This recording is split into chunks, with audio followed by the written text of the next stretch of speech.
When Manzo Nagano arrived in New Westminster in 1877, he not only became the city's first Japanese settler, but also the first Japanese immigrant to all of Canada.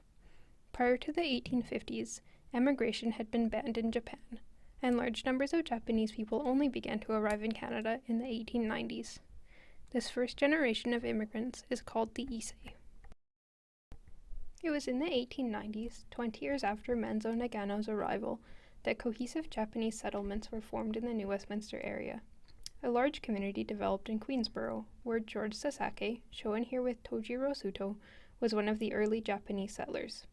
In the 1920s, as the Issei began to start their families in Canada, these communities in New Westminster blossomed. This new generation of Canadian-born Japanese is called the Nisei, referring to their status as the second generation.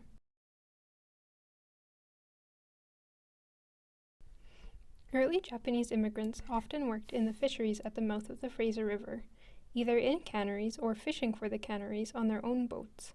Some Japanese residents co-owned canning businesses. For example, Kei Hasebe and G. Isomura co-owned Munkin Hasebe Isomura Salmon Saltery on Front Street. Other Japanese residents started boat-building businesses. Japanese immigrants also worked in sawmills and in other industries. The number of Japanese Canadians working in these industries grew as the Japanese population in New Westminster expanded, and also after the government limited fishing licenses granted to Japanese fishermen in 1919.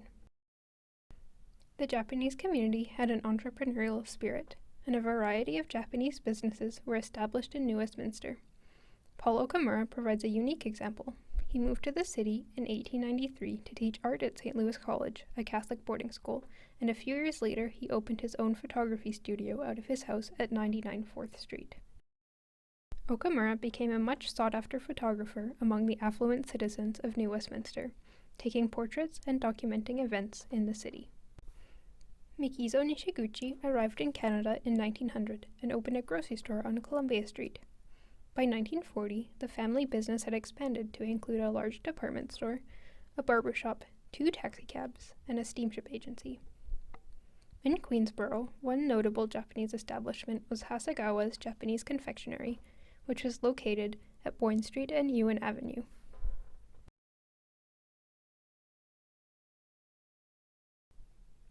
Following the First World War, the Japanese community thrived in New Westminster, and various community organizations were established.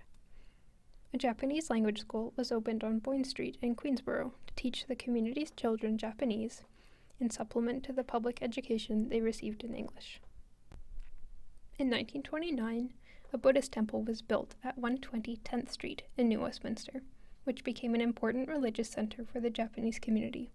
Shown here is the 1936 funeral of Mrs. Matsu Nishiguchi, which was held at the temple.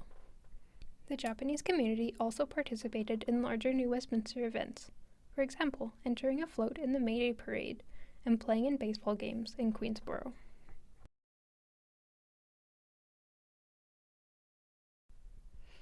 When Britain declared war against Germany in 1914, Japanese residents in Canada were eager to enlist. Though they faced difficulties enlisting due to their cultural heritage, especially in British Columbia, around 200 Issei, such as Tomoki Gayotoku and Ayudo Ishihara, went to fight overseas. These 2 soldiers are remembered on the New Westminster World War I honor roll.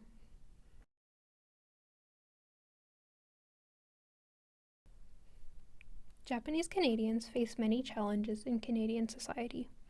In 1907, Japanese Canadians were disenfranchised, and in 1908, the Hayashi-Lemieux Agreement was signed between Canada and Japan, which limited Japanese immigration to Canada to 400 people a year.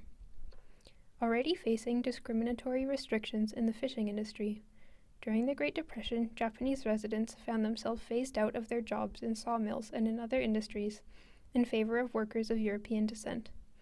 Institutional racism against the Japanese Canadians intensified in 1937 when Japan invaded China.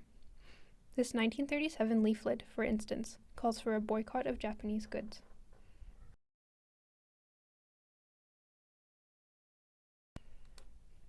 The bombing of Pearl Harbor and the invasion of Hong Kong in December of 1941 saw an intensification of racism against Japanese Canadians in British Columbia.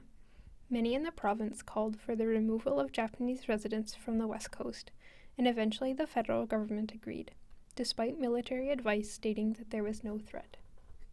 On February 27, 1942, the federal government ordered that every person of Japanese heritage was to be removed from the coast, as the American government had ordered a few days earlier.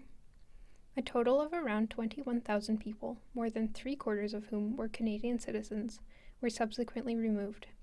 Families from coastal areas were held first in Hastings Park in Vancouver, and then sent to detention or work camps in the interior of British Columbia, Alberta, and Manitoba.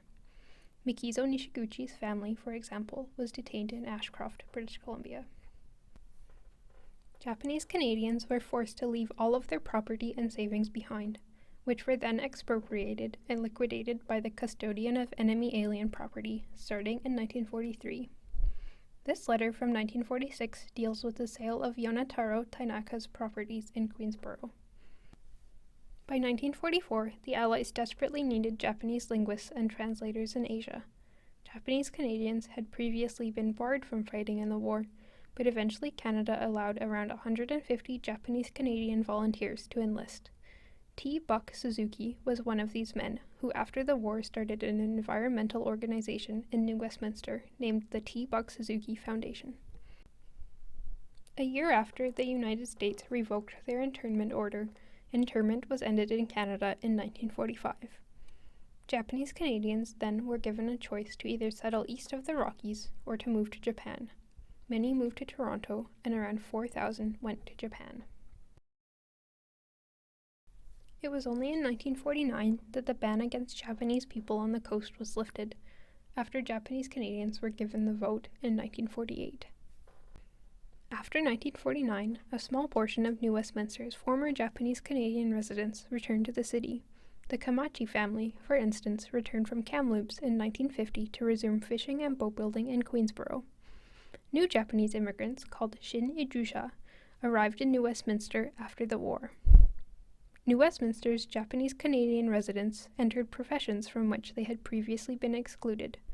For instance, Kazuko Takahashi became a nurse after graduating from the Royal Columbian Hospital School of Nursing in 1953. Under pressure from the National Association of Japanese Canadians, in 1988 Prime Minister Brian Mulroney apologized for the Canadian government's actions against Japanese Canadians during and after World War II. The redress included $21,000 in compensation to affected individuals, a community fund to support the rebuilding of Japanese Canadian communities, the return of citizenship to those who were deported to Japan, and pardons for those convicted of violations under wartime legislation. Japanese Canadians, both those that have family roots in Canada preceding World War II and those that have arrived more recently, continue to have a presence in New Westminster and to play an important part in the city's community.